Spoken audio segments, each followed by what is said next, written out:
Anda kembali menyaksikan Apa Kabar Indonesia Siang pemirsa. Kita ke informasi berikutnya di mana Direktorat Polairut Polda Jawa Timur memastikan proses penyelidikan tenggelamnya KMP Tunu Pratama Jaya akan mengedepankan metode ilmiah atau Scientific Crime Investigation. Proses penyelidikan salah satunya dengan memindai kondisi dasar laut untuk memetakan kondisi bangkai KMP Tunu Pratama Jaya. Pemindaian telah dilakukan menggunakan side scan sonar milik Polairut di lokasi objek kapal tenggelam. Data hasil pemindaian menunjukkan bahwa kapal berada di kedalaman antara 47 meter hingga 50 meter dari permukaan laut. Scientific Crime Investigation perlu dilakukan untuk memastikan apa yang menjadi penyebab kapal tenggelam. Selain data-data dari kapal yang tenggelam, penyidik Polairut Polda Jatim juga telah memeriksa 17 saksi dari 54 orang saksi yang diperiksa bersama tim penyidik Polresta Banyuwangi.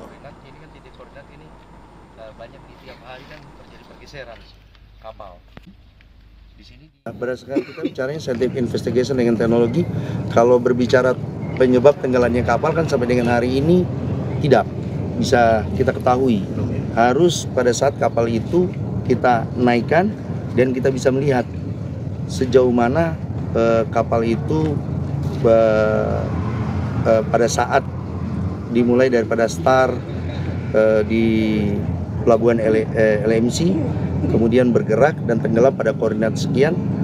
Kita melakukan scientific investigation apakah memang ini karena bocoran mesin ataukah karena ombak yang memukul kapal dengan arus yang demikian kuatnya di atas rata-rata sehingga menyebabkan tenggelamnya kapal, ataukah dengan karena beban beratnya kendaraan yang ada di dalam kapal sehingga menyebabkan kapal tenggelam. Sementara itu, pemirsa, tim SAR TNI Angkatan Laut merilis visualisasi objek yang diduga KMP Tunu Pratama Jaya di Selat Bali.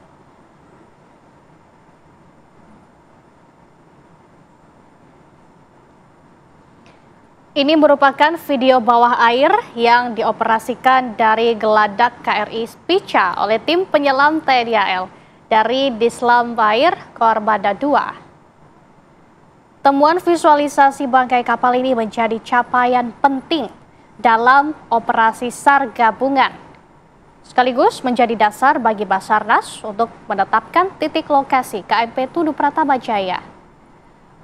Dengan temuan ini, langkah-langkah penanganan lebih lanjut dapat segera dilakukan.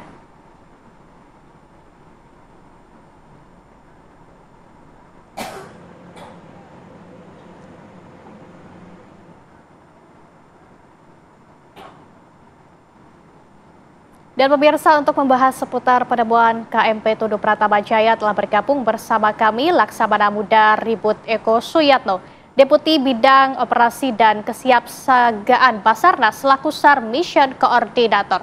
Selamat siang Pak Eko. Selamat siang Mbak Laras dan Sita dan rekan-rekan pemirsa TV One.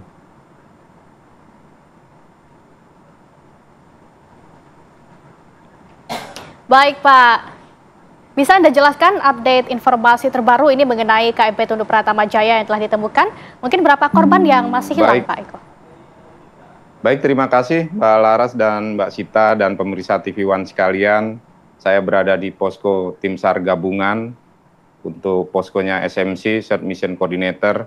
Saya berangkat dulu dari organisasi SAR yang ada, bahwa Short Coordinator berada di bawah SC, Short Coordinator, yaitu Kepala Badan SAR Nasional. Kemudian kita ada on-screen koordinator mulai dari Gilimanuk, Ketapang, dan bawah air. Kemudian saya ada SRU, udara, darat, laut, dan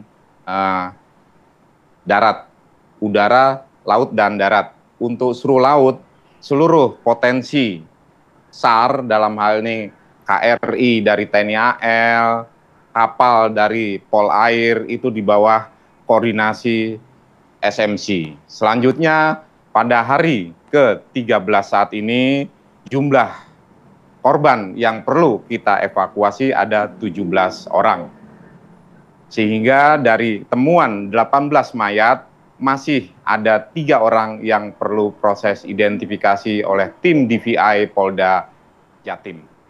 Demikian Mbak Sita. Pak Eko, terkait penemuan diduga bangkai dari KMP Tunu Pratama Jaya ini, apa yang akan dilakukan oleh tim SAR gabungan terhadap bangkai tersebut? Apakah akan dipindahkan atau seperti apa Pak Eko? Baik, untuk hasil temuan dari deteksi bawah air mulai tanggal 9 bulan 7 2025 pukul 20.20 oleh KRI Spika, itu kita tindak lanjuti dengan pendeteksian video bawah air. Dari video yang tadi sudah ditampilkan oleh TV One dan gambaran 2 dimensi dari jajaran SMC yaitu Airut Polda Jatim, ini kita sudah dapat gambaran bawah airnya. Sehingga gambaran bawah air ini menjadikan saran masukan kita kepada search coordinator dan kepada pihak-pihak terkait. Untuk langkah selanjutnya, manakala dari fix datum sudah diketemukan, nanti akan ada upaya pengangkatan dan evakuasi korban yang mungkin diduga masih ada di dalam kapal. Ini masih diduga. Sehingga langkah-langkah ini harus dikomunikasikan dan dikoordinasikan dengan seluruh stakeholder pemerintah dalam upaya pengangkatannya. Karena dalam peraturan Undang-Undang Pelayaran 17 nomor 2008 itu disebutkan kewenangannya. Kemudian berdasarkan Permen Peraturan Menteri Perhubungan sudah ada juga. Sehingga inilah yang perlu kami komunikasikan, kegiatan pengangkatan wreck removal dan evakuasi korban yang terjebak di dalam kapal bisa kita lakukan secara optimal. Demikian Mbak Sita. Baik, Pak Eko, tadi Anda sebutkan akan dilakukan pengangkatan kapal. Ini apa yang perlu disiapkan, kemudian apa juga yang menjadi tantangan? Yang perlu disiapkan adalah kita berkoordinasi dengan Direktorat KPLP Kementerian Perhubungan sesuai peran dan fungsi dari Direktorat KPLP dalam memberikan keamanan, keselamatan, alur pelayaran di setiap titik penyeberangan. Kemudian kami hanya melakukan pencarian, pertolongan, dan evakuasi, tugas Basarnas. Kemudian sepanjang kami melakukan pencarian, pertolongan, dan evakuasi korban, kami mengamati permukaan laut tidak adanya diketemukan kebocoran dari tangki bahan bakar.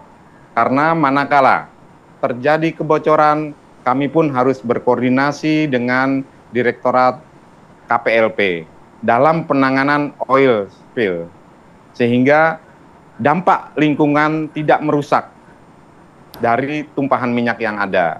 Sebagaimana yang saya sampaikan, sejauh ini sepanjang kami melakukan pencarian dan pertolongan sampai dengan hari ke-13, tidak diketemukan adanya oil spill yang terjadi oleh kapal yang tenggelam. Demikian Mbak Sita.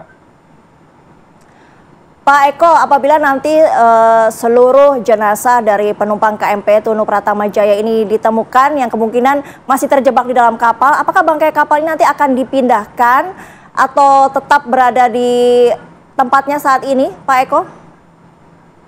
Yang pasti tentu harus diangkat, Mbak Sita, karena hal ini sesuai dengan kegiatan wreck removal yang diatur oleh Undang-Undang 17 tahun 2008 tentang pelayaran, Undang-Undang nomor 5 tahun 2010 tentang kenavigasian, dan Peraturan Menteri Perhubungan nomor 71 tahun 2013 tentang pekerjaan bawah air. Itu yang kemudian dirubah oleh Permenhub nomor 38 tahun 2018.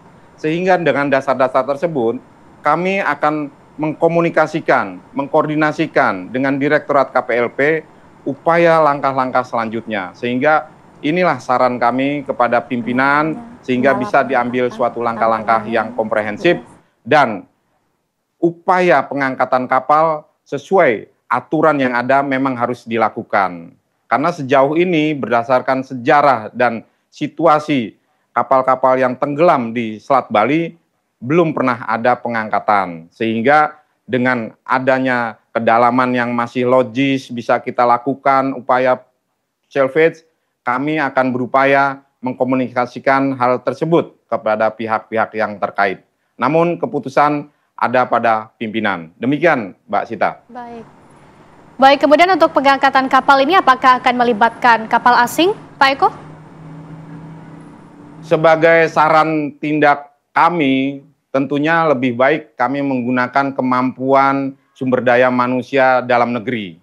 Karena sudah ada kok kemampuan tersebut. Dan doakan saja para generasi muda kita, para pekerja bawah air kita mampu dengan kapal salvage-nya dan dengan teknologi yang terkininya, sehingga ini akan menunjukkan jati diri bangsa kita bahwa kita mampu dalam memberikan pertolongan, penyelamatan kepada masyarakat Indonesia yang membutuhkan. Demikian, Mbak.